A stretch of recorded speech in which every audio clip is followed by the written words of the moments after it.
Sir এসব আপনি কি করছেন? আমার হাত ছাড়ুন।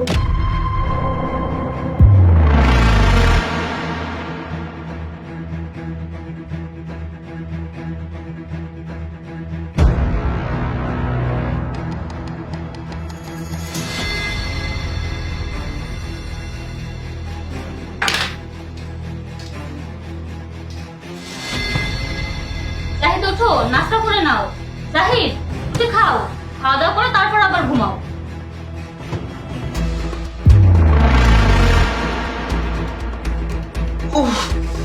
কি হলো? আরে তুমি এটা কি করলে? তুমি তোমার পুরো জামা কাপড় নষ্ট করে দিলে। আচ্ছা তুমি খাবারটা খেয়ে নাও, আমি জামা কাপড় বদলে আসি। ঠিক আছে, খেয়ে নিবে কিন্তু। স্যার দেখুন।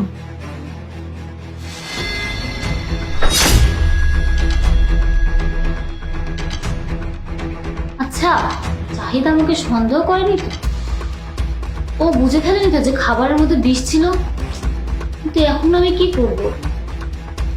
পেয়েছি, আমি এই জুসের মধ্যে বিষ মিশিয়ে দিই।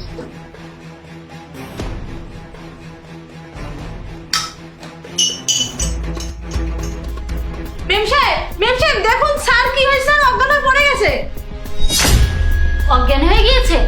আচ্ছা তুমি সরে যাও, আমি দেখছি। হ্যাঁ দেখুন ম্যাডাম। জাহিদ এই শোনো, তুমি তাড়াতাড়ি অ্যাম্বুলেন্সকে কল করো, আমি দেখছি কি হয়েছে।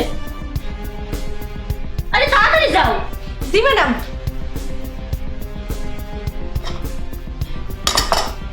ভালোই হয়েছে, এই বিষ মেশানো খাবারটা তুমি নিজেই খেয়ে নিয়েছো। আমার তো আর কোনো কষ্ট করার প্রয়োজনই পড়েনি। আর এমনিতেও আমি তোমার আর এই চাকরানির ব্যাপারে সবকিছুই জেনে গিয়েছিলাম। ভুল করে হলেও যদি তুমি ওই চাকরানিকে বিয়ে করে নিতে, তাহলে তো এই সব সম্পত্তি আমার হাতছাড়া হয়ে যেত।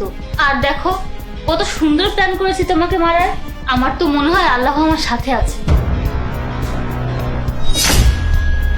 তোর প্ল্যান না, আমার প্ল্যান সাকসেসফুল হয়েছে।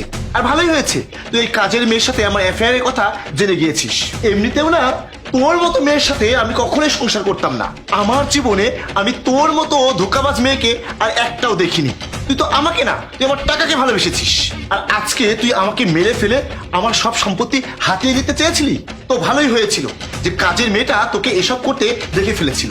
হ্যাঁ, তো তুমি মনে হচ্ছে খুব ধোয়া তুলসী পাতা, কাজের মেয়ের সাথে লুকিয়ে লুকিয়ে চক্কর চালাও। হ্যাঁ, কারণ ও আমাকে ভালোবাসে, আমার টাকাকে নয়। তোর মতো মেয়েরাই এটার উদাহরণ। শোন, মানুষকে তার চরিত্র দেখে ভালোবাসতে হয়, চেহারা দেখে নয়, টাকা দেখে নয়। তুই কি জানিস তোর চেহারা যতই সুন্দর হোক না কেন, তোর মনটা তো অপরিষ্কার।